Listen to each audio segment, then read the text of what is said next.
Salam aspirasi rakyat. Assalamualaikum warahmatullahi wabarakatuh. Pada kesempatan sore hari ini kembali lagi bersama saya Herianto Ardi dalam Ngobrol Santai Wakil Rakyat. Pada kesempatan sore hari ini kita akan berbincang-bincang dengan salah satu legislator yang masih sangat muda juga, dan beliau merupakan anggota DPR yang terpilih dari Dapil Pitung Panua Kera dan mendapatkan suara terbanyak di parlemen. Dan pada kesempatan hari ini kita sudah berada di kediaman beliau, tepatnya di Kebun Kurma. Penasaran dengan siapakah beliau? Langsung saja kita akan menyapa beliau.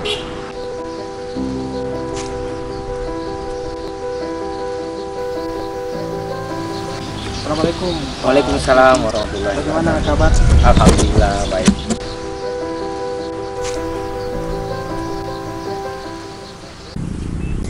Saat ini saya sudah bersama dengan salah satu legislator yang masih sangat muda, dan beliau dari fraksi PAN, dan saat ini juga duduk di fraksi di Komisi 3 DPR Kabupaten Wajo, fraksi PAN maksud saya. Nah, tentunya para pemirsa di rumah penasaran seperti apa sih sosok beliau yang merupakan politisi muda dan juga pendatang baru di Parlemen Wajo. Langsung saja kita akan menanyakan dan berbincang lebih jauh dengan identitas beliau. Ya, bagaimana kabar Pak Kevin? Alhamdulillah sangat baik. Ya, ini pemirsa di rumah sangat penasaran ini Pak tentang profil Bapak, bahwa Pak Kevin ini sebenarnya lahir di mana dan pendidikannya sampai di mana, orang dan juga dibesarkan di mana. Mungkin bisa dijelaskan ke netizen yang ada di rumah. Ya, nama saya Elfrianto. Kalau mendengar Elfrianto ini tidak ada identitas Bugisnya. Sebenarnya saya asli Bugis. Bapak saya orang Siwa, Pitung Panua, dan ibu saya orang Pangkep. Tapi ikut sama suami, akhirnya bisa tahun, kalau tidak salah tahun 60-an pindah ke Pitung Panua. Kemudian saya lahir di Siwa, kemudian besar di sana, sekolah sampai SD. Setelah tamat SD baru pindah ke Parepare. Jadi saya sekolah tahun 86 di Parepare SMP 3 tahun, masuk SMA, masuk SMA, kemudian lanjut pindah ke Pitung Panua lagi di SMA. Di SMA ini saya 2 tahun. Setelah tamat SMA lanjut sekolah di Jogja tahun 98. Di Jogja ini saya ambil teknik elektro dan selesai tahun 2005. Memang agak panjang ini kuliahnya sampai 7 tahun. Akan tetapi sebenarnya teorinya itu sudah selesai 3 tahun. Cuma terlena di dunia setelah kuliah, akhirnya kerja di Pemda, terus aktif di beberapa organisasi, sehingga itu yang menghambat bisa menyelesaikan skripsinya. Tapi dari proses itu alhamdulillah banyak pengalaman yang saya dapat, dan tentunya ini yang mendewasakan dan membuat saya bisa survive di rantaunya orang, di kampungnya orang. Dan pada saat ini alhamdulillah kembali kampung tahun 2011 kemarin, kembali kampung dan berbisnis. Sebenarnya saya latar belakangnya sebenarnya profesional, pernah kerja di BUMN selama 7 tahun, setelah dari Jogja ke Jakarta, kemudian 7 tahun di BUMN, pernah juga ditugaskan sebagai staf khusus di Presiden di bawah Andi Arief, staf khusus sosial dan bencana alam. Setelah itu menjelang habis pemerintahan SBY, saya balik kampung, mengembangkan bisnis trading, perdagangan, dan alhamdulillah sampai saat ini masih jalan. Dan pada tahun 2018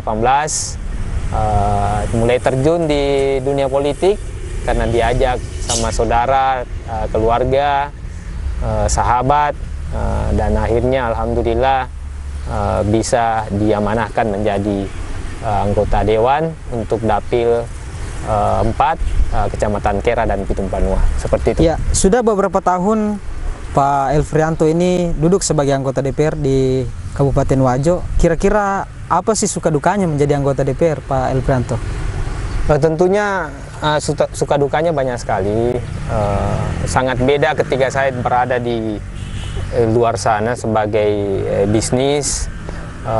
Tentunya di sana punya waktu luang untuk keluarga, untuk aktivitas bisnis. Tapi setelah masuk ke dunia politik, menjadi perwakilan masyarakat, DPR, tentunya ini penuh keterbatasan. Artinya ini adalah tanggung jawab yang tentunya harus kita atur waktu dalam bisnis, keluarga, kemudian tugas kita sebagai anggota dewan.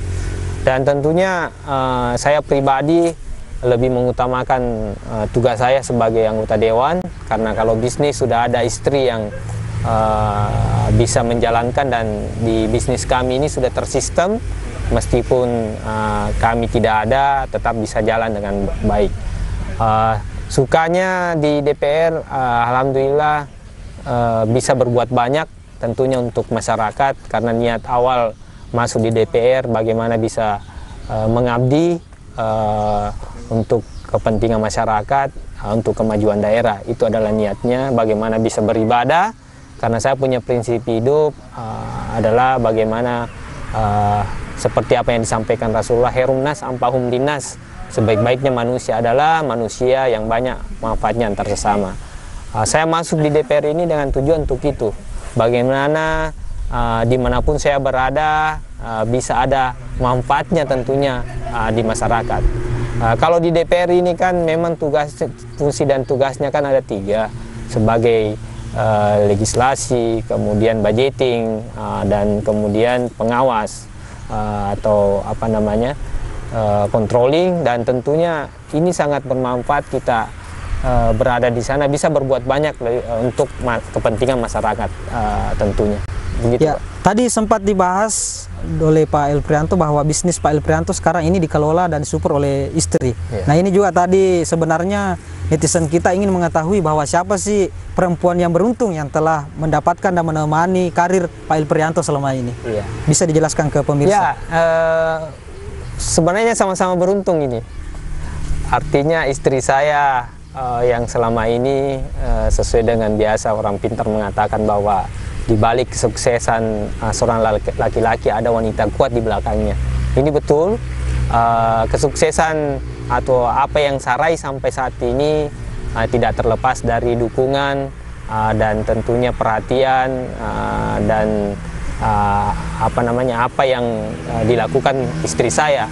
Dan alhamdulillah apa yang saya capai saat ini tidak lepas dari perjuangan bersama-sama istri saya, itu Haji Andi Erawati.